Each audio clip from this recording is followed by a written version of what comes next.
I am David, as Erica mentioned. I'm streaming live from Canmore, Alberta. That is a Rocky Mountain small town in Alberta, Canada. I work at Snaptravel. Snaptravel is based in Toronto. It's a travel technology company that's grown to about 50 people there, though these days we're more technology than travel. And really, really excited today to talk to everyone here about the super passionate topic of how to structure a data team. And I'm surprised that there's so many people interested in this topic. It's something that's very near and dear to my heart, and hopefully something that I can shed some light on for the audience today. So, without further ado, what are we talking about? And what the topic of this talk is all about is really that data team structures should exist to maximize efficiency. And what that means is data team structures are very, very expensive, both from a salary and from a vendor BI tool standpoint. And we can talk all about being data informed or data driven.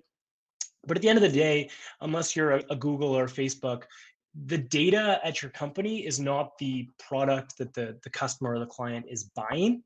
And I think a lot of data people need to take that as a grain of salt, because it's very, very hard for data teams to show that attributable value, because at the end of the day, we are influencing business decisions, but we are not the end product itself. So because of that, I think it's super, super important to make sure that what resources companies do pour into these data teams is used sparingly and optimized to the nth degree. So what are some of the things that we're hoping to learn today? The first is the most obvious, is the trade-offs of a centralized versus an embedded team. And I'll define that for everyone here. The second is that data problems really are full stack problems.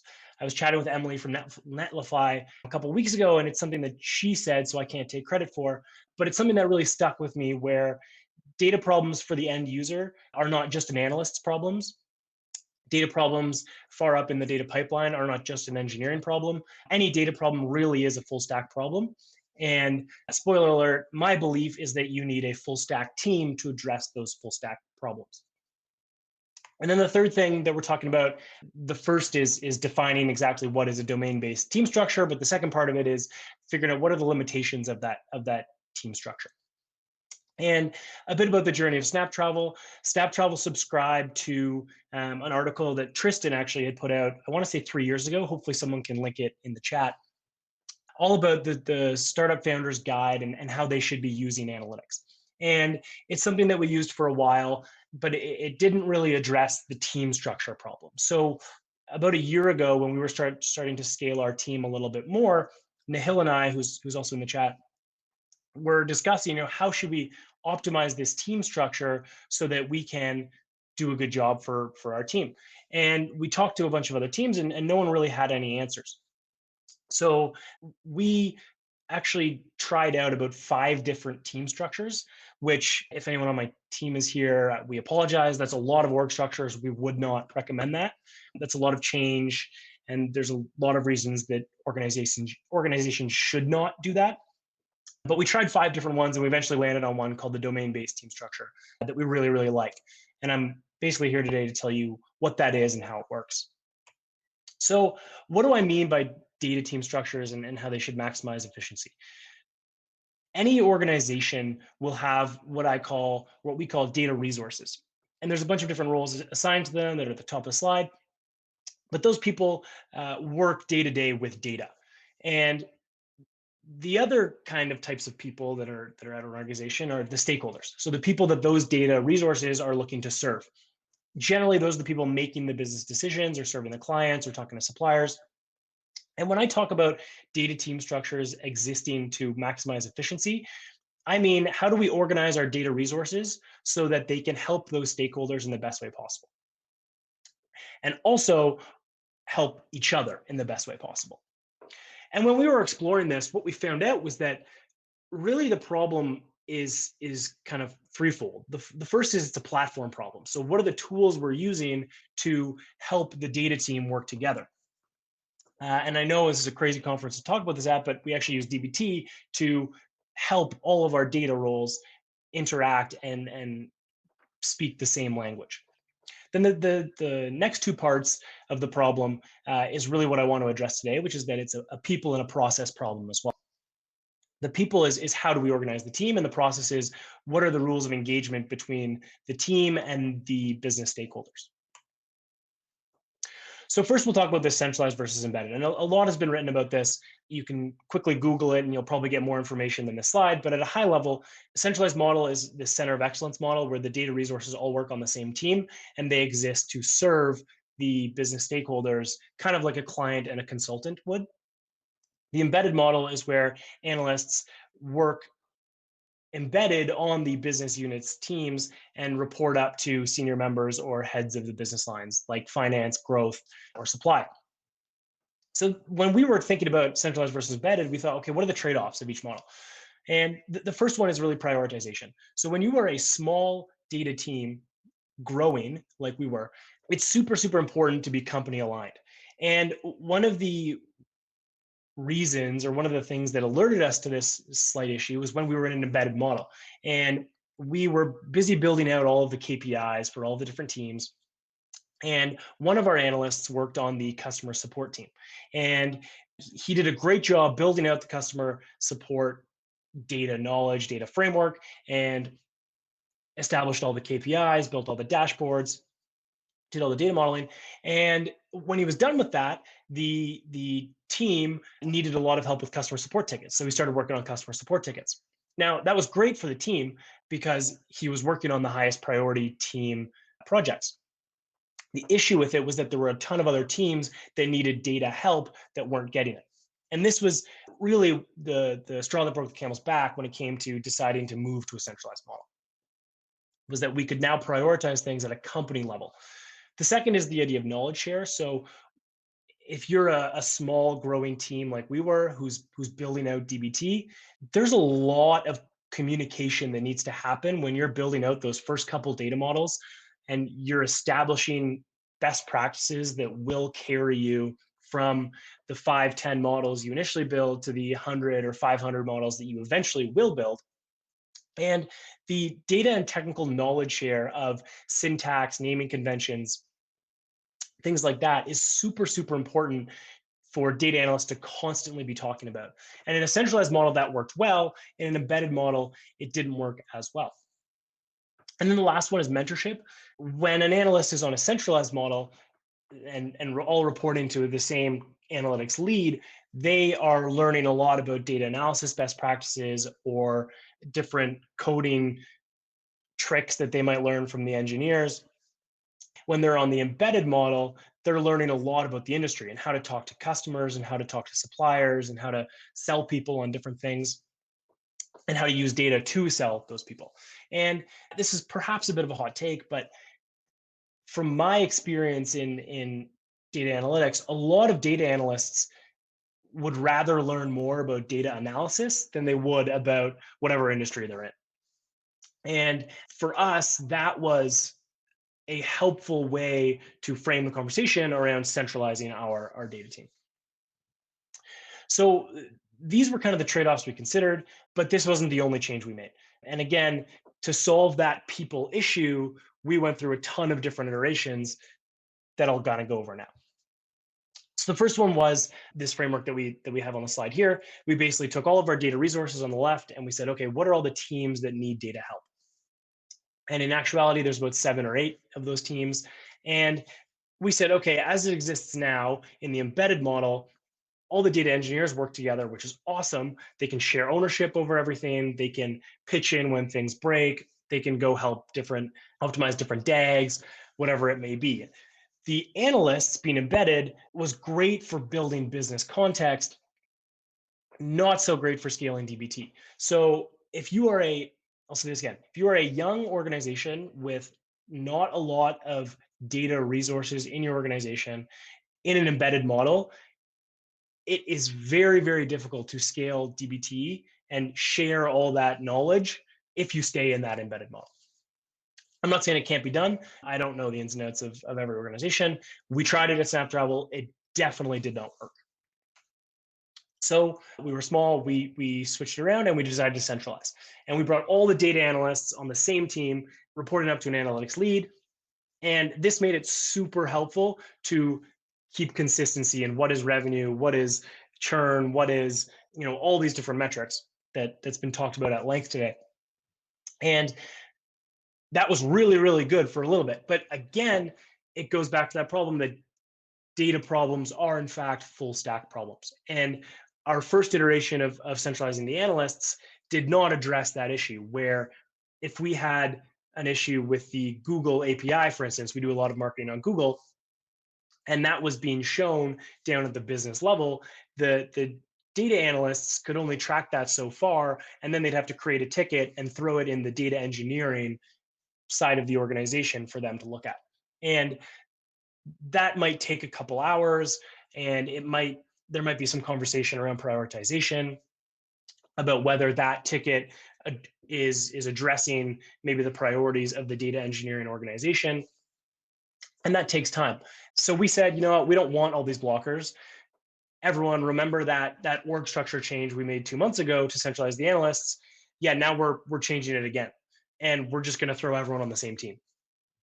And this full stack team was really, really great. And honestly, I wish we had skipped the middle step. I wish we had gone straight to throwing everyone on the same team. It was great because everyone was in the same meetings. We had morning meetings where we could discuss the API issue and in the span of 5 minutes, figure out exactly what was the issue and that someone would go prioritize that problem. Why it didn't work is because despite COVID and everything happening, we were still growing as an organization. And all of a sudden we had 10 people on our data team sitting in on meetings about API issues with Google. And that was good for context sharing, but the cost of coordination and making sure that everyone was in meetings that were relevant and only working on things that could be relevant to them was not good with such a big team. So that people problem had now been solved because now all of a sudden everyone was on the same team, but then it quickly morphed into a process problem.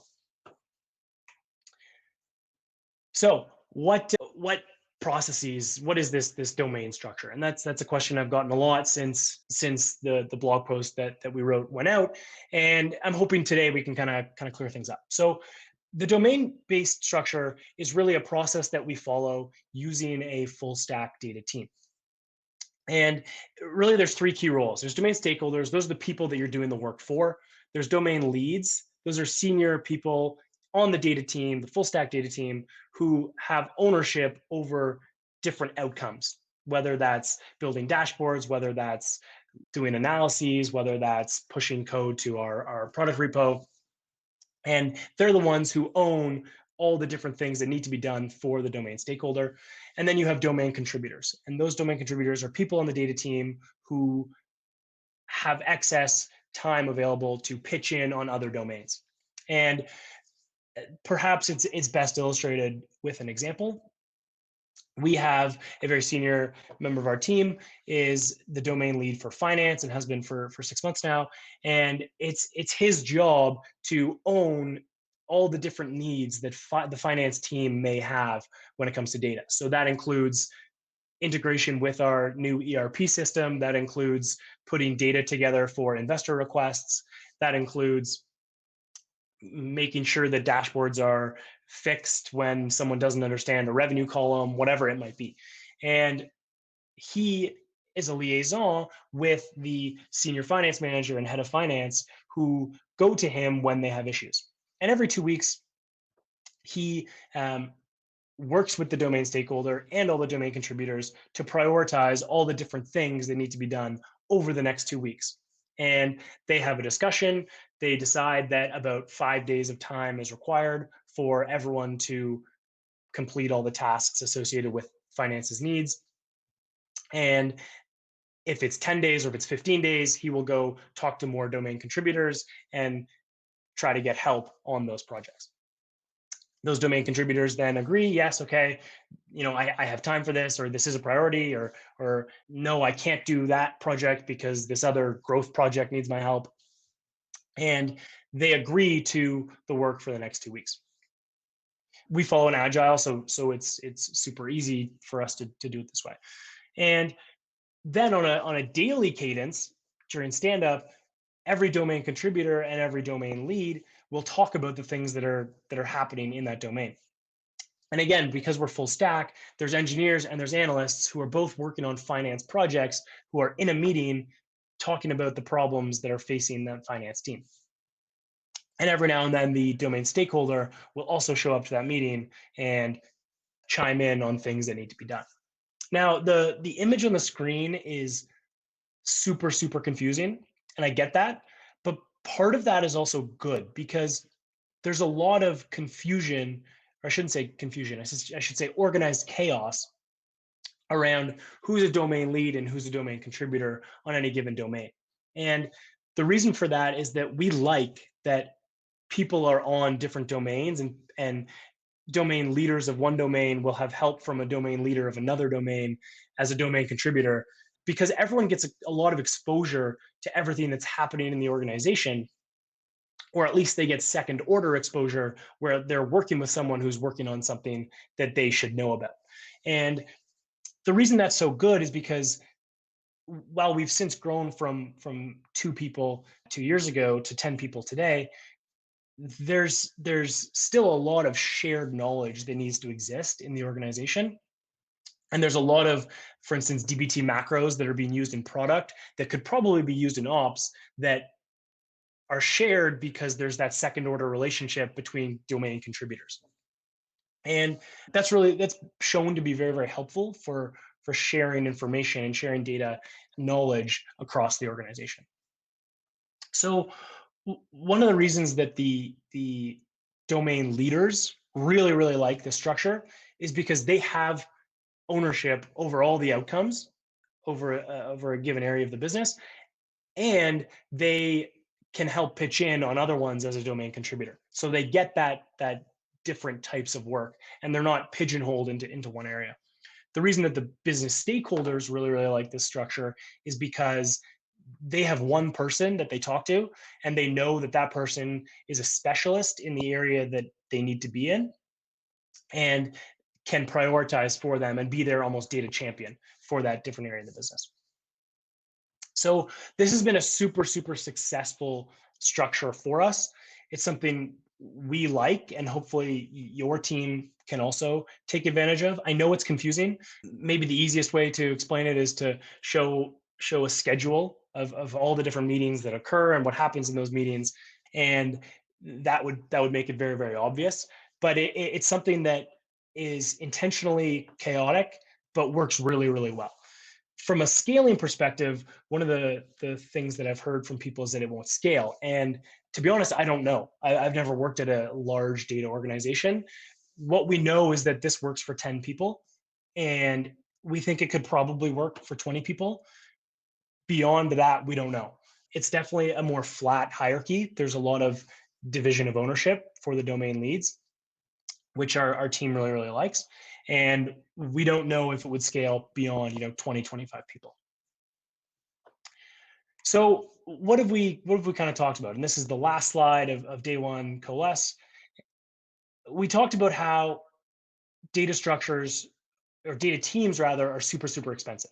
And because of that, and because they don't actually make money in a lot of organizations, it's super important to optimize them. And at Snaptravel, we saw that as a problem, and we said, okay, this solution is kind of three-pronged. It's platform, people, and it's process. The platform we've talked about at length today, using dbt as a tool to help analysts operate as software engineers and help them have full visibility into the transformation layer. The people part is getting everyone on the same team, everyone that's working on data problems on the same team. And then the process part is helping that team focus on the things that matter, making sure that people are not pigeonholed in different parts of the organization, splitting people up and making 10% of their job be one domain if that's required. And we found that to be a super, super helpful way to address data problems, and something that we're looking forward to continuing to scale as the data team of Snaptravel kind of continues to grow. And that is everything.